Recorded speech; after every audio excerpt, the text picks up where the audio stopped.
Alrighty, here we go. Bitches Blog, September 4th, 2023. So this is going to be a video about horror films. Today I'm going to go into sci-fi, like space horror films versus earth horror films. We all have our preferences and our specific type of films that we really like, and our subgenres of horror. I like pretty much all of it. Not the splatter gore, not the really graphic, yeah, the really stomach churning stuff isn't for me. But I do love sci-fi space horror. And of course, one of my absolute favorites of all time is Ridley Scott's Alien films. You know, I grew up watching those as a kid, and I think I saw the second film, which was Aliens, before I ever actually saw the first one, Alien. And I just remember being really young and not realizing that the droid was a droid, that he wasn't human. And so when he gets ripped in half, I was kind of a little bit traumatized because I thought it was a real person getting ripped apart.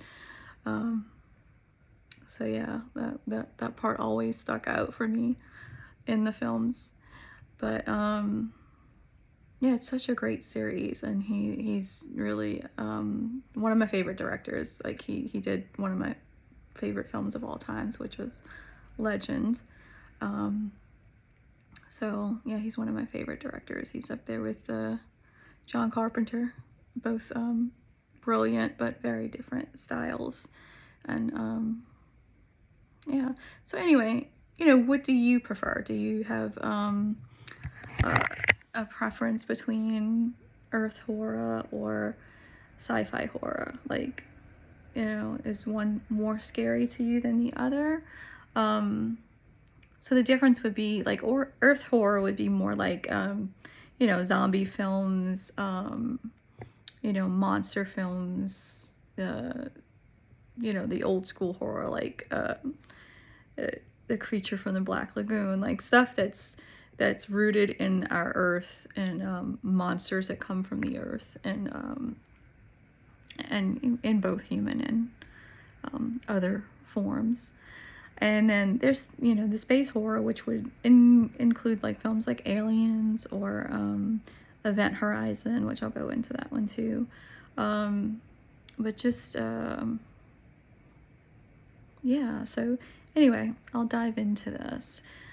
If you haven't seen the Alien films, I don't know what to tell you. You've been living under a rock, especially if you're older. Now, if you're young, then, you know, you might not want to watch this video if you want to see the films and you don't want it spoiled. So, spoiler alert for a couple of films here. So anyway, in the Alien films, the very first one, there's a crew in space and they're in cryo sleep, and they get a distress call from one of their other ships that has landed on another planet. So they go to this planet to check it out, not knowing what's there, what they're going to find, right? So they go there, and, you know, it's infested with these alien creatures that are trying to kill them. And so they're, you know, trying to defend themselves and kill the aliens, right? And so what I like to point out with these type of films is, who is the bad guy? You know, who's the evil person? Who's evil here? Is it the aliens that are evil, or is it humans that are evil? I say it's neither, really, because you know, humans are just out there exploring, checking out other planets, just like any other conscious species would. You know, they would go and search the galaxy for other life forms, and you know, no different than us. But the aliens are not evil either, because that's their planet. They're there, they're rooted, they're, living in peace doing their thing, you know? And it's the humans that pop along and like, hey, just disturb everything. And you got to think about it. Like if something landed on our planet, and we would be pretty hostile towards it. If they didn't communicate what their intentions were in advance, and even if they did, we would still be very cautious, right? And it's the same thing with your home. Like you don't just like, if somebody came into your home, you're going to do whatever you got to do to defend your home. And you don't just invite anybody into your home. You use some discernment with who you allow in. And so it's the same thing with these space movies where we go to another planet and then we have to fight whatever's there to to survive or take over the planet. Because in the Alien films, it's been so many years since I've seen them, but I don't believe that we were ever there to take over the planet. It was like, I don't know what the first mission was there for. I think they were mining or doing something. But I know that in one of the films, the company was trying to take back an alien. They were trying to take back specimens to Earth, and they were thinking that they could use this as like a bioweapons or something. You know how stupid humans are, right? Like, let's build a T-Rex. Just stupid shit that humans do. So I think that's what they were trying to do in one of the films. But in the first film, they were just there to rescue the other crew that was there, and they had to defend themselves. So no one in the film is evil. There's no bad guy, really. It's just pure survival of two different species that lack an ability to communicate because they're two very different levels of consciousness. What is the level of consciousness of the aliens? We don't know because we can't communicate with them to know. And it's the same way that humans look at animals. Like, we think they're not very conscious, like they're not as conscious as we are. But we don't know that because we can't communicate with them brain to brain, verbally. They can't speak to us in our language and in a way that we understand. So there's a lot of things that are lost in translation when you can't speak the same language. I mean, this is typical between two people of two different cultures. A Hispanic person and a French person, they don't speak the same language. They're gonna have a really hard time communicating. So yeah, when you bring in two species with different communication styles, yeah, they're not gonna be able to communicate, and they're both gonna be hostile. And so they're just great films in that regard, because it's not real. Like, obviously you're rooting for the humans because you're human and you put yourself in the space of those characters. And the aliens look like monsters. They look kind of like bugs, yeah, kind of like bugs, really. And so that kind of reminded me when I mentioned The Walking Dead as like, a type of earth horror, zombie films, because in a sense the alien films remind me of The Walking Dead. In the TV series The Walking Dead, they have to clear whatever space they're going to live in. They have to clear that space of the dead. So, like, I forgot what season it was. It was a season where they had to take over this prison because they felt like it was the safest place to be, in the land of the dead. That being inside these prison walls would protect them. But of course, these prison walls are filled with the dead already from all the prisoners that had died there and turned into zombies. So before they can make it their home, they have to clear out the dead. So they have to go, cell block by cell block and just kill the zombies and pull all the bodies out and, they fortified it, and it's their home now for a while, for like a season or two. But anyway, it kind of made me think of, Earth in a sense. I mean, like, what do we think of as ghosts? Like, my theory on ghosts is that they're pain points. They're pain points. It's like stuck pain, stuck energy, stuck in the body of the earth. Like, the spirit stays and the soul goes back to God and the cosmos. But the soul, the spirit stays here. The spirit's like a character that you played in this lifetime. But, there are good spirits, and then there's bad spirits. And it's really weird, because we don't fear seeing a spirit of somebody that we know. Like, if we see the spirit of a deceased loved one, we're not scared. We're like, oh, that's cool. I'm seeing grandma. It doesn't freak us out. But if we see somebody else's grandma, it's going to freak us out because, we don't know that grandma. We know our grandma. So that's what the spirit world is like. We're seeing these other characters that other people played, and some of them are our characters that we've played in those lifetimes. And if there was a serial killer, that spirit is not going to be a good spirit. They're not going to be a helper spirit. They're not going to be loving. They're not going to, they're going to screw with you. So, I guess that's why, one of the reasons why they tell us don't really screw around with the spirit world and Ouija boards and all that shit, because you might think that you're calling up the spirit of your grandma, but you might be calling up the spirit of, a serial killer, some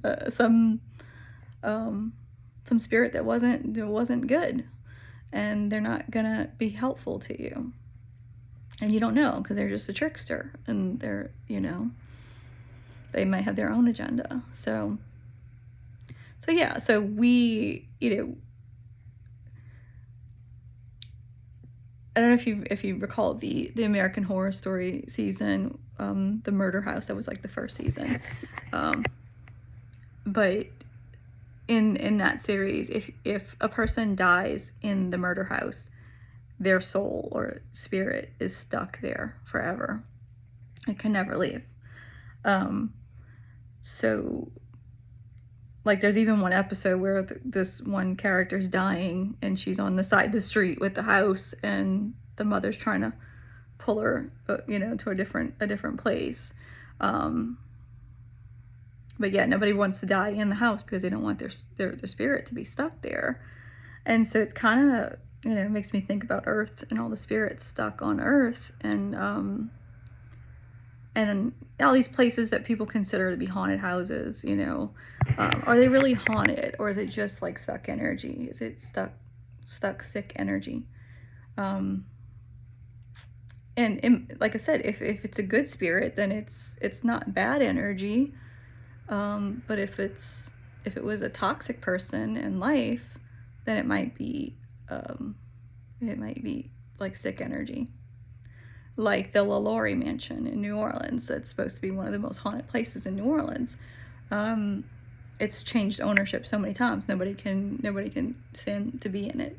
It's just there's a lot of death and pain and suffering in that place. And I don't know, sometimes I feel like if the right healers went in there and cleared the space through energy clearing and prayers, would it make a difference? I don't know.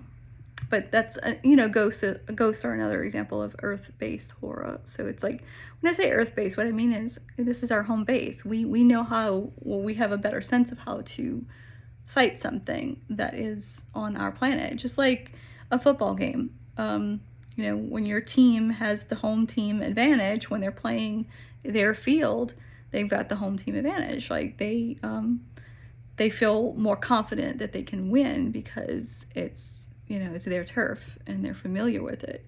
And it's the same thing. Like when we go out into space to another planet, we're not on our turf. We don't know what's out there, and we don't know how to prepare for it. But we have a better sense of things that we encounter here on this planet. to an extent. Like, I think there's still a lot of really misunderstandings about ghosts and spirits and demons and all of that stuff. People are more honed in on the fear aspect of it than understanding. And again, I'm not being naive in saying that there isn't any real evil shit out there. Because there's real evil people in the world that are just really freaking evil. Just, heartless. But then, there's that in the spirit world too. So, yeah, I was just thinking, like, with the space horror films, we have these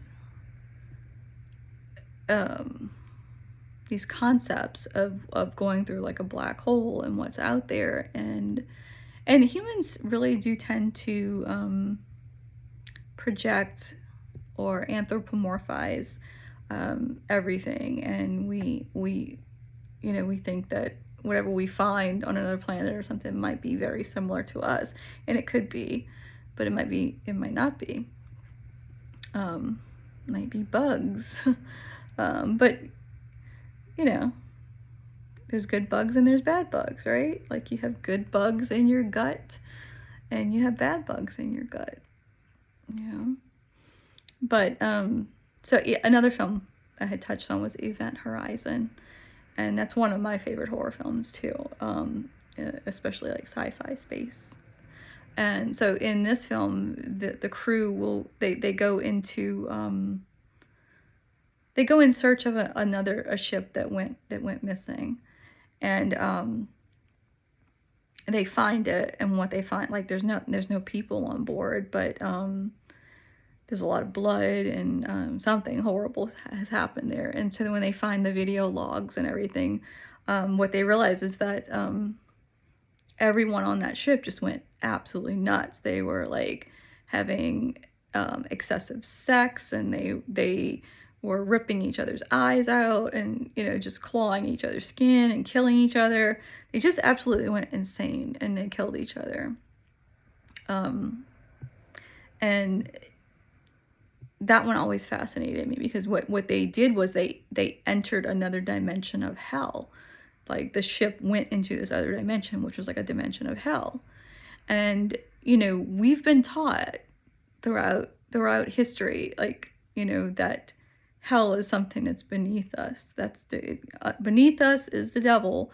That's where hell is, inside the earth somewhere. But what if that's not true? Like, there's also those that have said that space actually smells like hell. It smells like brimstone. And if you think about it, like, so the further you go out in space, outside of our atmosphere, there's no boundaries for anything. Like, in the nothingness of space, there's nothing. There's no laws. There's no morality. There's no sanity. There's nothing that, like, everything that's on this planet is stuff that we've created in some way. It's a human creation, a human construct. Time, morality, ethics, all of these things that we live by, that sort of keep peace in society to an extent, right? But in space, there is none of that. It's just total chaos. And so that is kind of like hell. And so maybe consider, the aspect of the Bible that talks about the firmament and separating the waters of the sky from the waters of the earth. Like, is there a reason that we have this separation between ourselves and the cosmos? Like, the cosmos are chaos. Like, especially way back then, there was a lot of stuff going on in the sky. There's a lot more movement. There's a really great series called Symbols of an Alien Sky that talks about the theories that the planets back then actually moved. They're not in the same place that they used to be. So if that's true, if there was a lot of movement throughout space, and there was a lot of chaos in the cosmos, and that may have affected Earth in some way. It may have affected the consciousness of Earth. It may have affected the people of Earth. And then, the people of Earth may have had some effect on the cosmos, on the ethers. Especially if we had more advanced technological weapons back then, and technology that we don't have now, or that we do, it's just being suppressed. But these are all things to think about. We always just think about, like, why are they keeping this from us? Why won't they let us have this? Why can't we go here? Why can't, like, it's kind of like a child. Like, whenever you have kids, a lot of parents like to do this. So if they tell their kid no, and the kid's like, why not? Why can't I do this? Why can't I do that? A lot of parents like to answer with, because I'm the parent and I said so, and I said no. And that is their explanation. And the kid persists. The kid gets angry. The kid doesn't understand. The kid just thinks that mom and dad are being jerks, and they're trying to control them and won't let them have any fun, right? So there's no explanation of, like, why this is the way it is,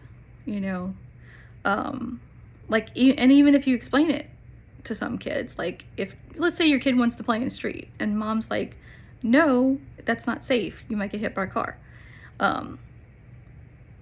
So if she says no and the kid's like, well, why not? Why are you being mean? Like, I'll be okay. I'll be safe. I won't, I'll watch for cars.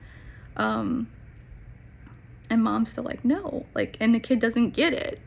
So then you might have to go a step further and use another analogy and be like, hey, your puppy, do you want your puppy playing in the street? Because what if they get hit and killed? Would you want to have to do without your puppy?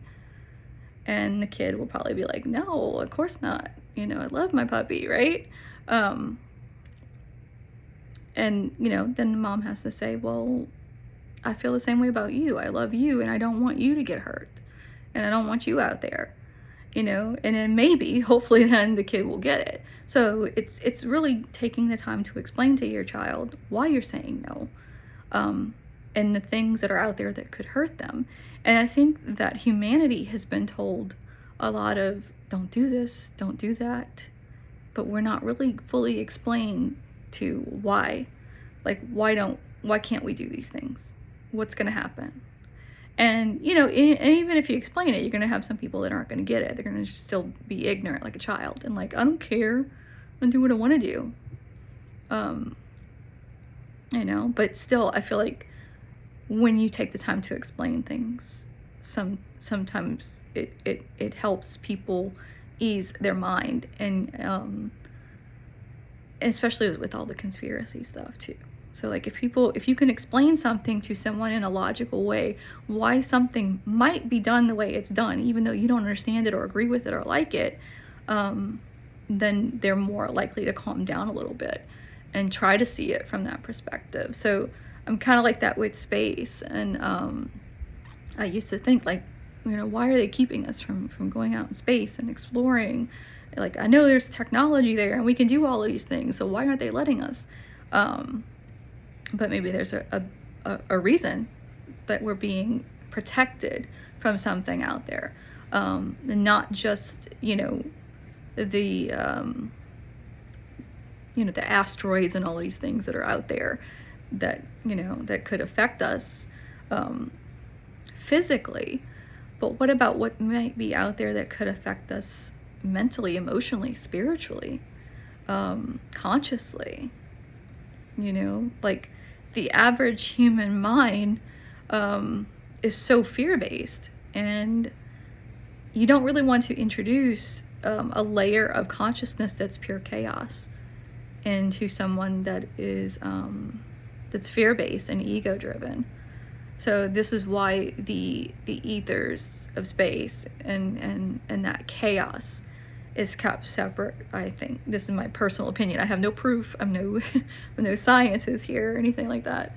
But this is my theory and what makes sense to me. And especially after like seeing films like this where you know, it's just, and thinking about it, like it's not just like, oh, like I saw it in the movie so it must be true. No, it's like really thinking about things on a deeper level. And Event Horizon was one that always stuck with me since I was a kid, and I saw it like in my teens. But yeah, like what if that is really kind of what hell is? It's like this other dimension of reality that is just pure chaos. And if you think about it, the more chaotic the planet gets, the more chaotic society gets and people get, the more it becomes like hell, like a hell consciousness, because it's just chaos. There's no order. There's no respect for authority. There's no respect for ethics and morality or anything sacred.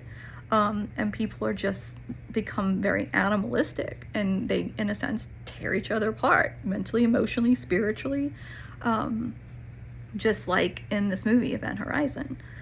So, you know, it's something to think about. Like these films, like horror films, like I've always said, they're not just meant to entertain us. Like if you really think about them, they're showing us the worst aspects of ourselves, of what we're capable of if we are left unchecked, if we don't have authority. And I know there's a lot of people that are very rebellious. I was very rebellious too, against authority, against religion, and I still am to a good degree.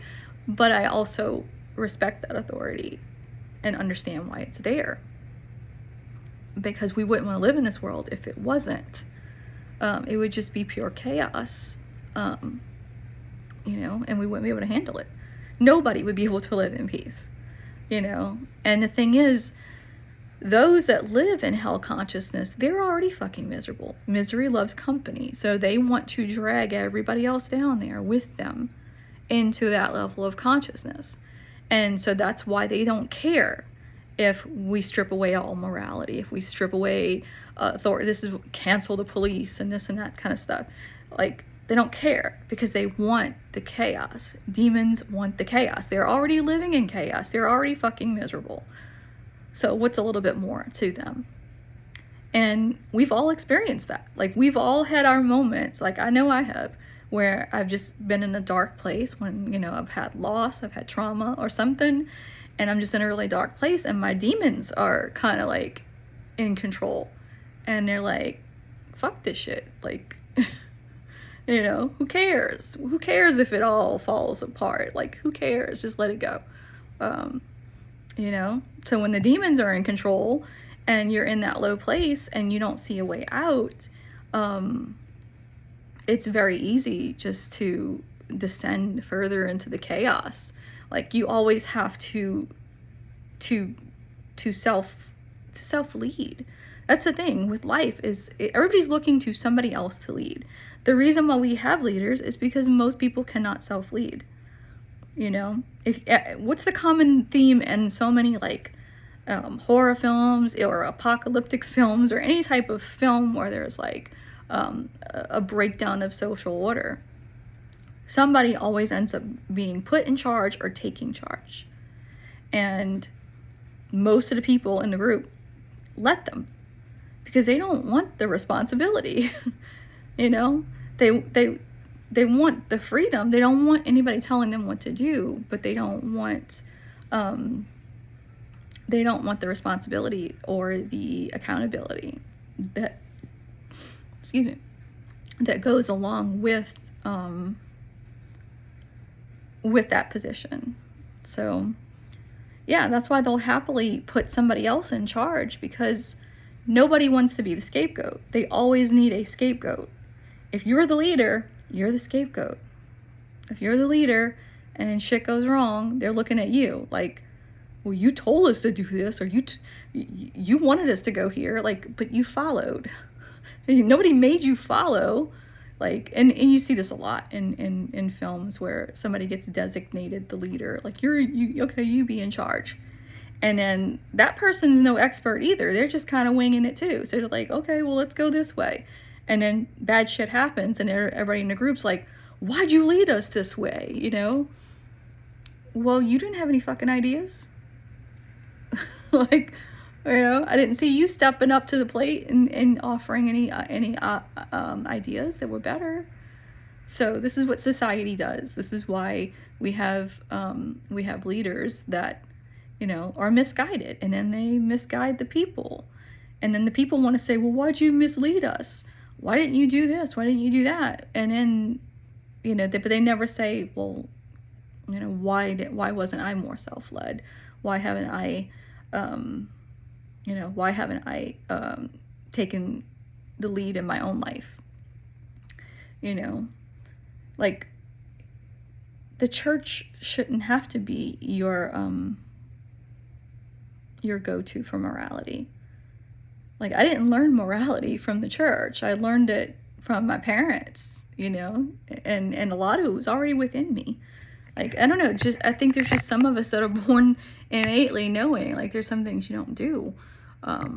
You're either born with a soul, you know, and a heart, and you kind of know right from wrong. And not all things, like kids, you know, kids do things, like, you know, you're a kid, you might steal candy or something from a store.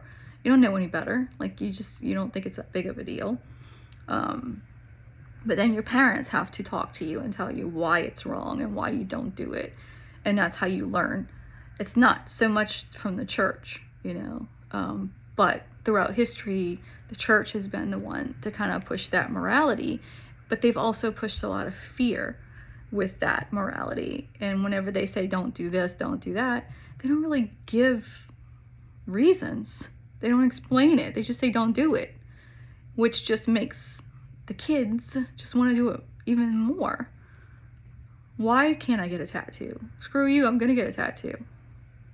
You know, why can't I have sex before marriage? You know, screw you, I'm going to do it anyway. And it's not that you can't do these things. It's just that there are consequences that go along with those things. And what happens is people do those things that they're told not to do. And then when they have to face consequences, they want to blame somebody else. It's not my fault, you know, that person, you know, did this, or that person did that. So they want to look to somebody else to be a scapegoat. You know, they want the freedom, but they don't want the accountability or the responsibility. So that's a common theme in a lot of films, really, you know, horror, dramas. But yeah, I know I went totally off on a tangent with all of this. This is why I'm like the Stephen King of video blogs and blogging in general when I write. This is why I prefer writing as opposed to doing these videos, because I can clearly get all my thoughts together and say everything I want to say in a logical formation. But yeah, so I lost my train of thought there. Yeah, back to Event Horizon. If you haven't seen that one, it's a really, really good one. It's one of my favorite horror films. Sam Neill plays in it, and it's really interesting. There's like this core of the ship that they're on that almost has like a life of its own. And it kind of reminds me of like the core and the Earth, and there's just so many. I love sci-fi and sci-fi horror because it really gets you thinking about possibilities, and opens you up, you know, to think about things on a deeper level. And that film really did that for me, because I've been thinking about that since my teens. Like, you know, what if that really is what hell is like? It's just another dimension of reality that is just pure chaos. And what if that's what space is? What if that's what the ethers of space is? And this is why we're being protected from that just coming through Harikari, and not without any kind of filters, in a sense. But, there's a lot of people in the spiritual community who's like, we all need to awaken, and we just need to tap into our higher selves and into the cosmos. And no, because what's in the cosmos is pure chaos. And you can't have somebody going from their lowest chakras that are in survival mode, ego. You can't have them going from there all the way into the cosmos consciously, where there's chaos. It's not going to be good. So this is why there is a hierarchy of spiritual awakening and teaching, and why we don't just give everybody everything. Why you just don't give, like, you're not just going to go give, people that are still stuck in survival consciousness. You're not going to give them all of the answers. People that are very narcissistic and ego driven, you're not going to give them more. And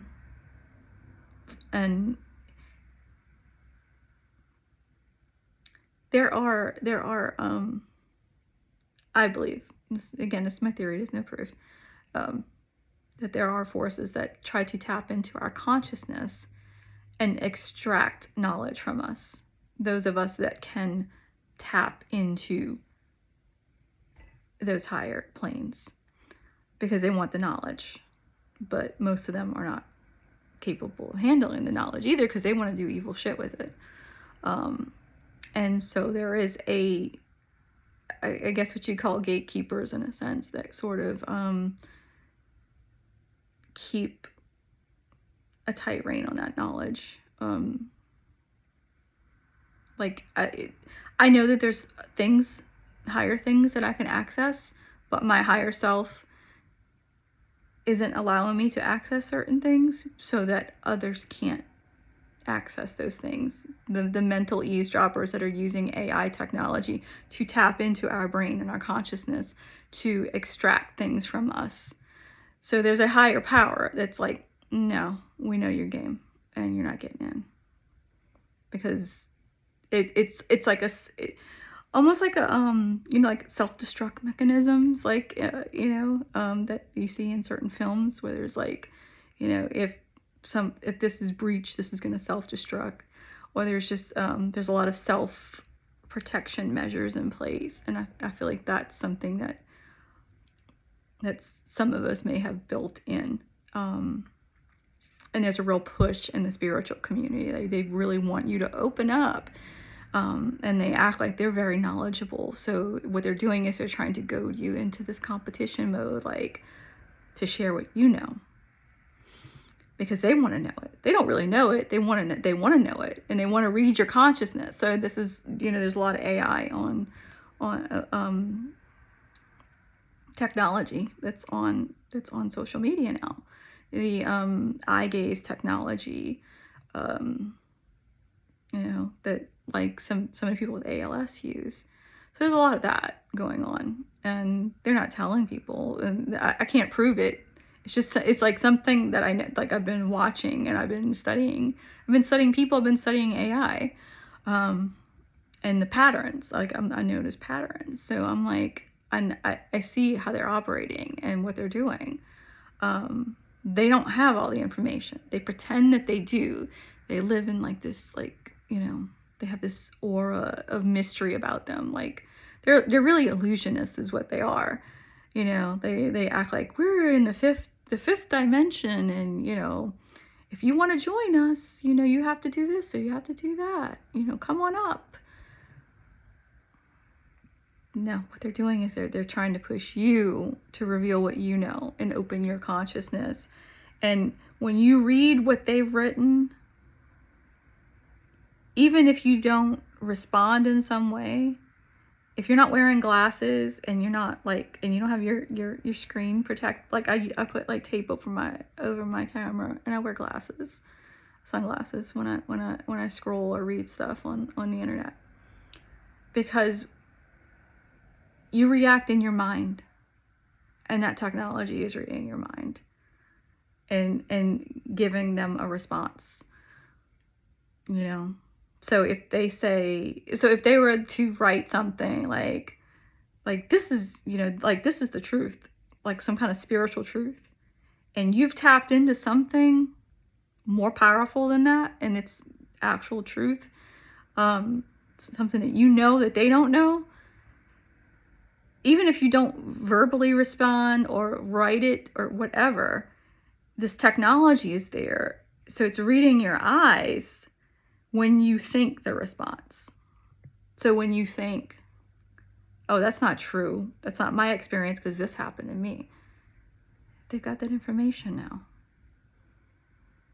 They're not waiting for you to give it to them. They're taking it from you. This is what they've been fucking doing for a long time.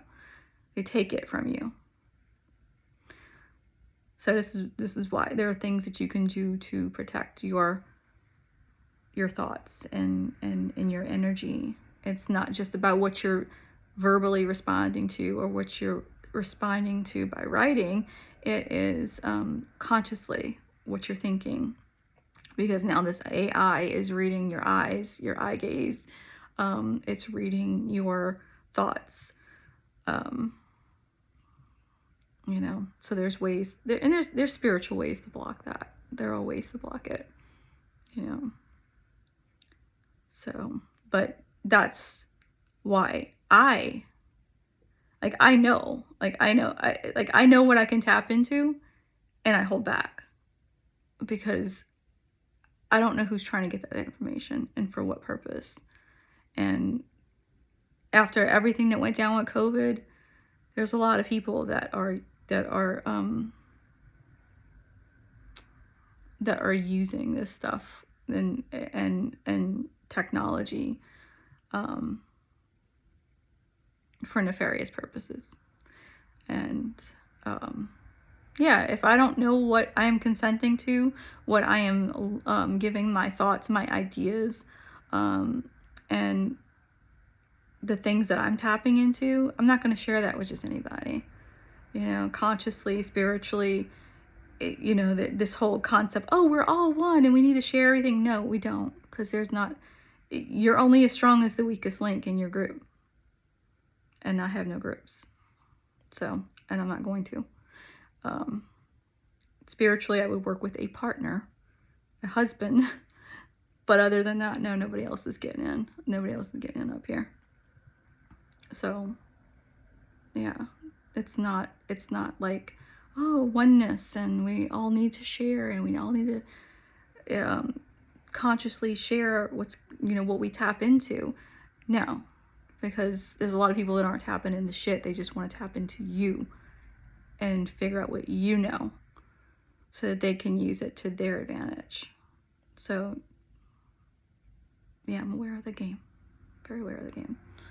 And I'm not playing the game. I'm here to fucking live my life and be happy and love. And I'll do anything in the world to help, to help with what's in my power. But I'm not going to be manipulated and I'm not going to be taken from.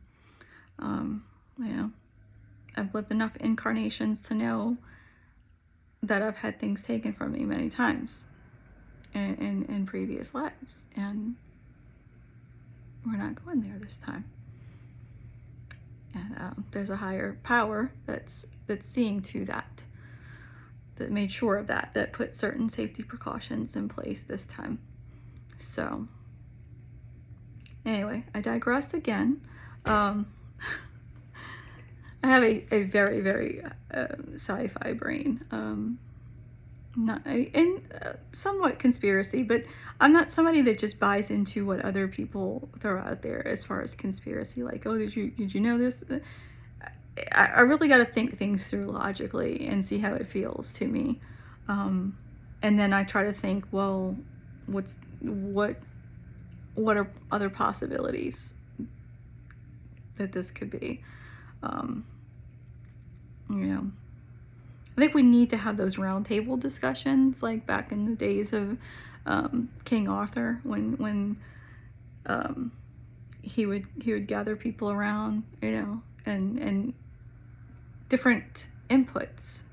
You see it in Game of Thrones, like all these old movies with kings and queens and knights, and they would come together and they would have discussions, and each person would offer insight, and they would work together. But that's not what's happening these days. These days there's a I don't know what to call them, but there is a group that are just trying to extract. They're trying to extract information from the masses, creativity. I can't tell you how many times I have seen aspects of my life, like almost like real scenes taken from my life and put into a movie. And I'm like, I didn't consent to that. You know? So what are they tapping into? You know? What are they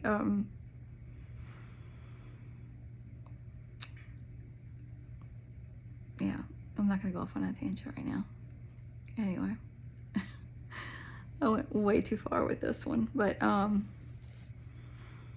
I know it sounds crazy. I know it really sounds crazy, but do you know how many times I have only thought about something? Had a thought. I didn't talk about it. I didn't Google it. I just thought it. And then I go on YouTube and it's there, what I thought about. So either I'm a really powerful fucking manifester, or that AI is reading our thoughts. I guess it could be either, right? But we've already got the AI technology that is doing the eye gaze thing. We've got the technology that is stalking everything you Google, and then feeding you stuff based on what you've Googled, you know. So yeah, unhealthy sci-fi, I guess. I'm surprised we don't have more of those type of horror films, really. Those sci-fi horrors with this type of stuff. It might be coming when this writer's strike is over. We might be looking at some next level horror and sci-fi coming. But and I don't want to make it sound like I fear this shit, because I don't. I just, all these people are like, you're here to tap into this and your higher purpose and do all these things. No, that's what you want me to do, so that you could tap into me and steal something from me, and some kind of knowledge that, you know, that you want to do something with for an agenda, but then you don't want to pay me for it. You don't want to acknowledge me. You don't want to, you know, you just don't, you just basically pretend like I don't exist, but still extract shit from me that I haven't willingly consented to, you know. So, and I think, you know, this is why I'm just like, you know what, I'm gonna steer away a little bit from the spiritual stuff, and let's just do some horror movie wisdom and some fun stuff, because I know it's really fucking pissing them off, like, to know that there are people that can tap into higher consciousness and shit and give them some secrets, and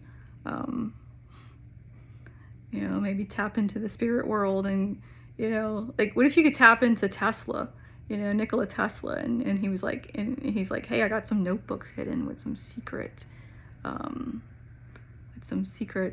technology that they don't know about that could just change the world. Oh, they would love to get a hold of that shit.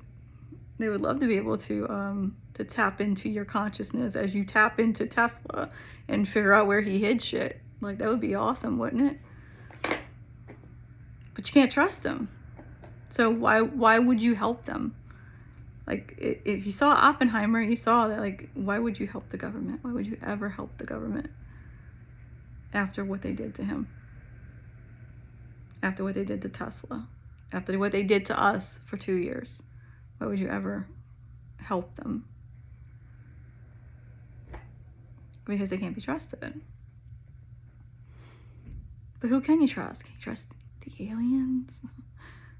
Are they really aliens? Or are they really just another like narrative that we've created to control people in some way? Who knows? But yeah, so I don't know why I went off on all these crazy tangents today. Oh yeah, another one was Sunshine. I think I've talked about this one before. The horror film Sunshine. It's not really a horror film. It's sci-fi space drama. It's kind of a little scary, but it's a crew that's taking a flight to the sun, and they know it's a one-way flight. They're gonna die, but they're trying to gather all the information that they can from this flight, and they want to see it, and they want to feel it. The energy of the sun. But as they get really, really close, one of the crew, something happens to him where he just becomes pure energy, like the sun. Like it's like he's part of the sun. He has no more flesh. He's like this light body, but not a light body like we've been taught to believe. He's just like pure energy, heat energy, and he's insane, and he's trying to kill everybody on the ship. And you're like, why would he try to kill his own crew, right? Well, because that's what space is. It's chaos. There's no order. There's no morality. There's no ethics. It's just like, it's a level of, I'm not saying all of space. I'm just saying this parts of space that I imagine would just be absolute chaos consciousness that is beyond our comprehension, and it was something that his mind couldn't handle. He'd probably jump from that ego survival consciousness to beyond God consciousness, to just pure insanity and chaos, something that the mind was never meant to handle. So that's another good film to watch. But yeah, so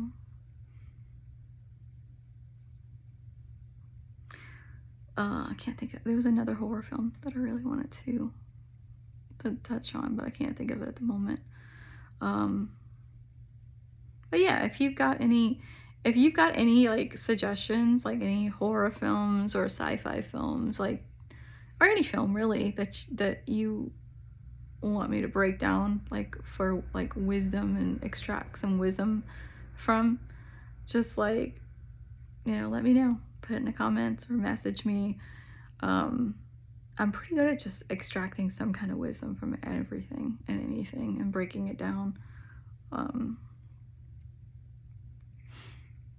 Anyway, I think that's all I got for today. How long did I rant for? I have no idea. I know. Okay, so I'm almost like an hour here. I've been going on and on. So anyway, I don't know what my next one will be on.